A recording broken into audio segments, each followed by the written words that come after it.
Chilling tales for dark nights.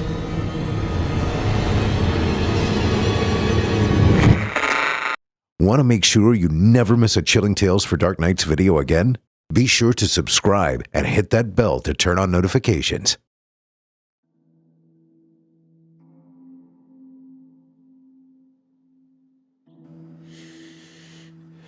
Now, this story,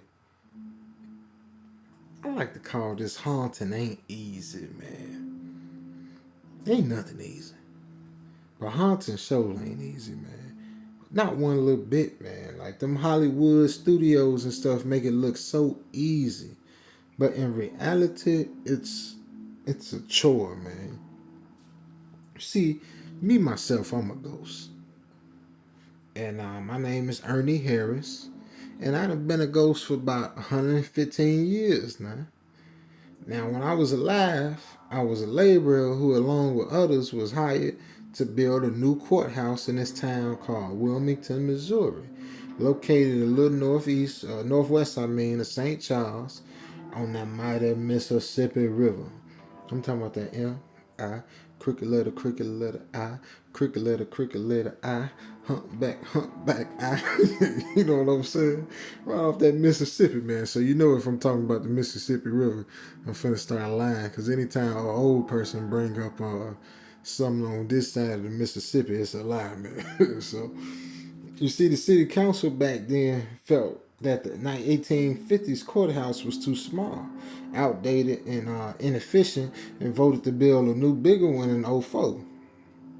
So in 1905, I'm talking about 1904, not 2004, little kids, little millennials, you know what I'm saying? So the construction was almost complete on the 3-story brick building when it happened. I was doing some bricklaying when the scaffolding I was gave way and I fell to my deficits. Now, upon my deficits, I found myself in the underworld. Now, the underworld, believe it or not, looks like a giant city with cathedral-like buildings that stretched up into the green, misty sky and stand along cobblestone streets. And in the middle of the seamless, endless city is the Underworld Central. And it's a building. And it's a tall black stone building that comes to a point at the top. And that's where ghostesses like me go to work and get our haunting assignments from. Now, one day I was on break in the lounge with my other little ghost friends and stuff. The Major, the Brad, the Greaser, and the Senora.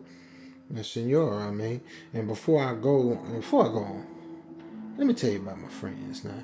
The Major, whose name is Reginald Redfield, I call him Double R, was a major in the British Army during the Napoleonic Wars and was shot while, leading the charge against the French army during the Battle of Waterloo. I think they was that old stupid army that, when they used to charge at each other and take turns shooting each other. I think they was one part of that stupid army. That's some stupid stuff, ain't it? But, so I think he was part of one of them. I tell him all the time. I said, Double R, you my guy, but you stupid, so. And then the Brad, whose name is Pauline Feller, was on her way to a wedding in 47 when she lost control of her car and went off a bridge into the Raritan River in New Jersey. Now, the Greaser was a 17-year-old kid from Bakersville, California, named Tommy Marshall, who was stabbed with a switchblade during a rumble in 56. And the Senora, whose name is Carlota Gomez, was the wife of a wealthy Mexican landowner in the 1830s who fell in love with one of her husband's servants. That's why y'all men folk gotta be careful now. You think just cause you got some little money, you gonna get some honey. But guess what? You gotta treat that girl right, boy. She'll leave you and go for the servant. Ain't that something? The one who work in your fields, and she go out there with the field worker. Ain't that something? Better treat her right, boy. So anyway,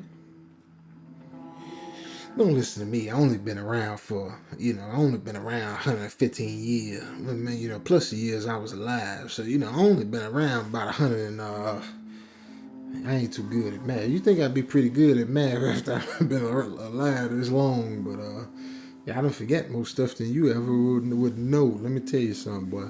So anyway, what happened? What happened? So yeah, when her husband found out about the affair, he forced the servant to leave and never come back, and threatening to kill him if he ever returned. Now after that, that girl went to her room and never leaving it, where she died of a broken heart. Oof. So we sitting around the table and we just talking. And Tommy was going on about his latest hauntings, and he like, yeah, so I show up at night in fright form, emerging from the floor of this abandoned school, right? And the guy craps his pants right in front of me and his girlfriend and buddies, man. And no lie, he just soils himself right there in front of everybody. Like, what kind of stuff is that, man? Now, this ghost got two forms. There's our live form, which was how we looked when we was alive, and there's our fright form. And us ghosts is used when we really want to scare somebody real good. I'm talking about a good old scare, man. Good old deep down in your soul scare. You know what I'm talking about? And we all laughed about Tommy Big Scare when the PA system crackled on and said, well, Ernie Harris, please report to the Assistant Ghost Chief's office for your next assignment. So I got up and started down the hallway.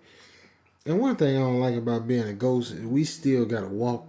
I feel like my foot should just be like a little like mermaid tail, like Casper, man. Because I'm tired of walking. I shouldn't have to walk if I'm a ghost. I should be able to just hover on past anywhere. But don't, y'all won't understand until you die and become ghosts. So, you ain't gonna feel my pain on that right now. So anyway, I passed another friend of mine on my way to the office, the gambler. Now, he was a Wild West gambler when he was alive, and I passed him and he asked, hey, you still up for some poker tonight? And I heard, boom, boom, Betty be there. And he said that with a smile. And I said, oh. Let me tell you about Boom Boom Betty. Boom Boom Betty is she's the thought of the ghost world. She is the hottest, thickest ghost walking around, boy. I'm talking about. Ooh. Yeah, that Boom Boom Betty right there. Call her Trip B, boy. I call her Triple B, boy. But anyway, look at me. I'm getting all into.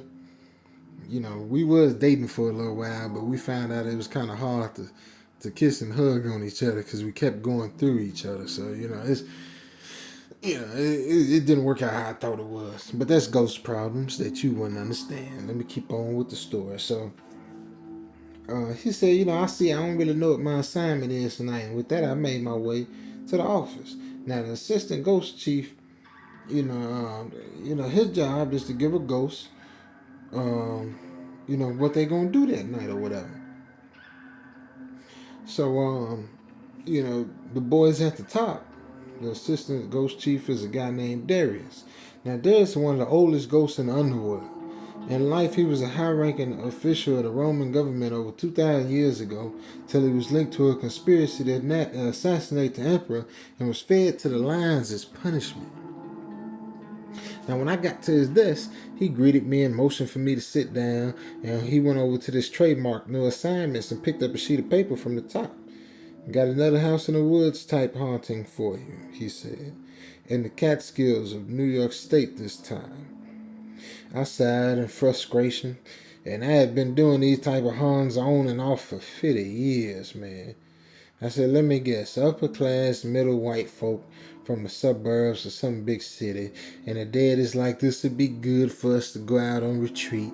Don't use your cell phones, and the kids gonna be upset because they gonna be trying to sneak off and use the cell phones. Then I'm gonna go in there and and then the kids gonna be scared. But daddy gonna be like, stop lying, y'all just wanna go home. Then I'm gonna end up scaring the all living daylights up out of Pops. Then he gonna be like, oh, I sure listen. Just same old thing, man. So he said, you got it? I just sat there shaking my head. I said, look, I'll do it, but I'm just going to bang on the doors, flick the lights on. I'm going to yell boo real loud, all right? I'm getting tired, man. So he said, I know how easy it is for you ghosts to get burnt out. But look, it was facts to me from the boys at the top, and they call the shots. I'm just the middleman around here. He said, he was talking like hard, but he had a sympathetic look on his face because he know that they work us to death, boy.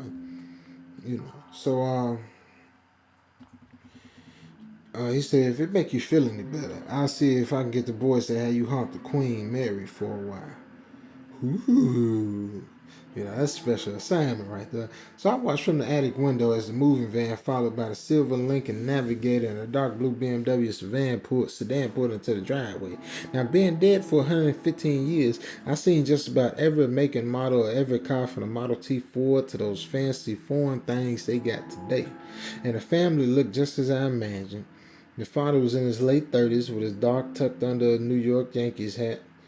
Dark hair, you know what I mean, and a light yellow polo shirt and tan pants, little tan polo, little khaki shorts, and the mother was about the same age, and she be quite kind of fine too, and light brown hair, dressed up in a black designer pullover and some of them designer leggings on, and they had two kids, a boy about 10, and had the same color hair as mama, red t-shirt, green khakis, and a girl around 5 with her daddy dark hair, and, light blue shirt on, white pants, and the parents talked with the movers, and I saw the little girl look up at the attic window. It's always like the littlest kid just always see you first, man. I guess that's like, like Jesus just giving them the ability to just open up and realize what's going on, I guess, because they not so corrupted or something yet, So, and so she saw me and she went and got her mama and pointed up at the window, but before mama could look up, I went invisible.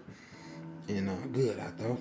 Start with the youngest ones and, just same old thing. Let your family mess with them and then the rest of the family before you bring out the big guns.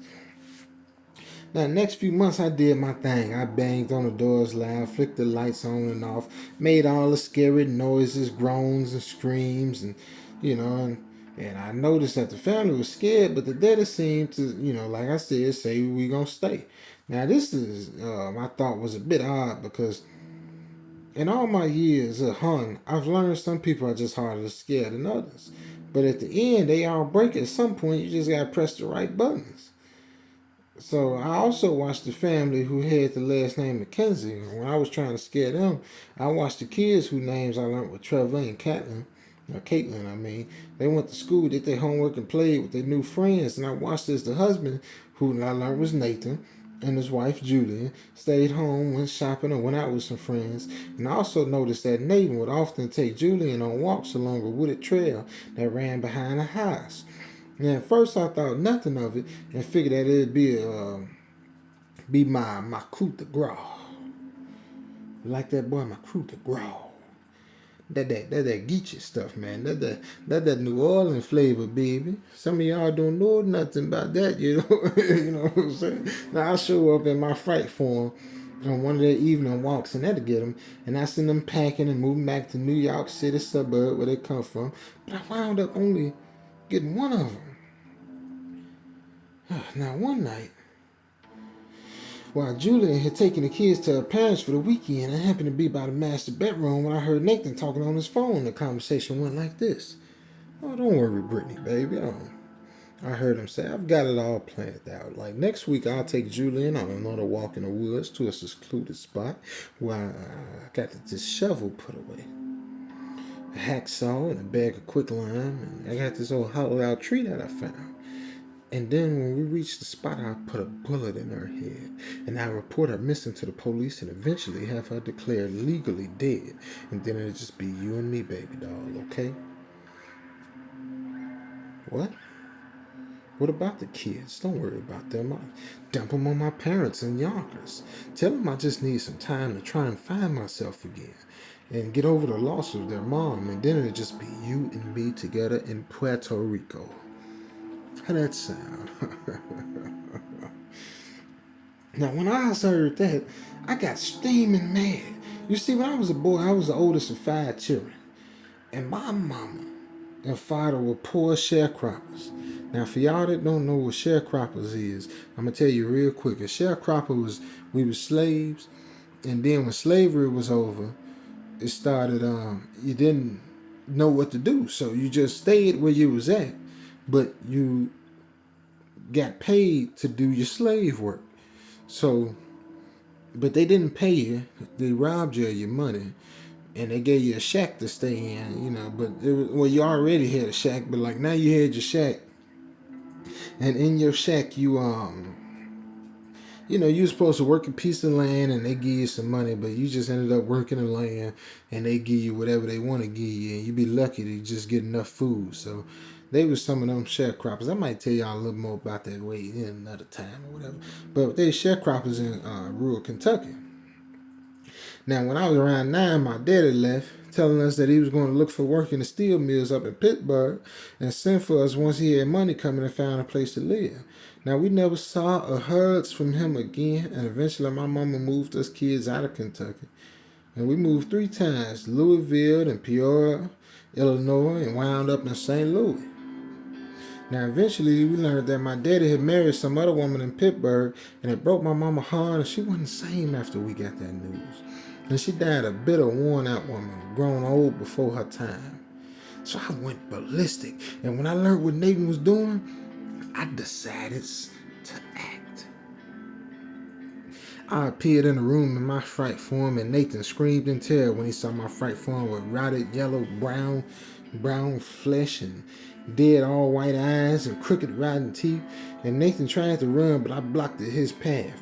And I scared and tormented Nathan all weekend, sun up and sun down, never letting him leave the room. And I only disappeared when the lady and the kids got back. And by that time, that man had went stark insane, boy. His hair was white, and he could barely talk as he had strained his vocal cords with all the screaming he did. And after the men from the Hudson Valley Psychiatric Hospital took him away, I manipulated. Us ghosts, we can't. I can't move it, but I could kind of lead you to it. So I led this girl, his wife, to the phone, and she got looking around in there, and she seen Brittany's phone number because the lady called. So she seen the lady call and call her back, and seen some of the text messages and stuff, and what happened? So then when I got Julian to I kind of whispered for her to call Brittany, and she went and she called, and the female picked up and she said, "Is it done? Is it already? Did you kill her? Did you hide the body?" And Julian hung up that phone with tears in her eyes. And I wanted to show myself in my my living form and comfort her and tell her everything would be fine, but I knew if I just popped up it'd scare her.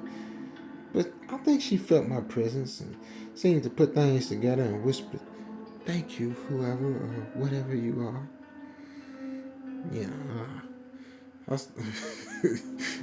My little player side started to come out. I started saying, "Hey, babe, you can thank me with a nice little dinner, but it ain't gonna do no good because it's just gonna fall through my stomach anyway."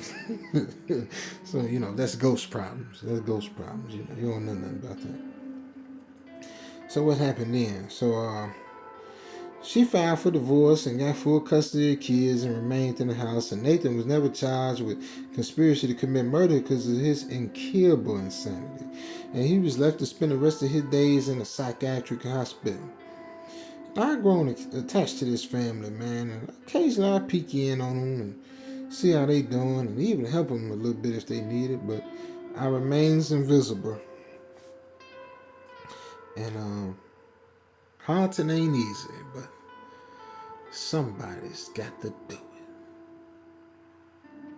And it might as well be me. Y'all.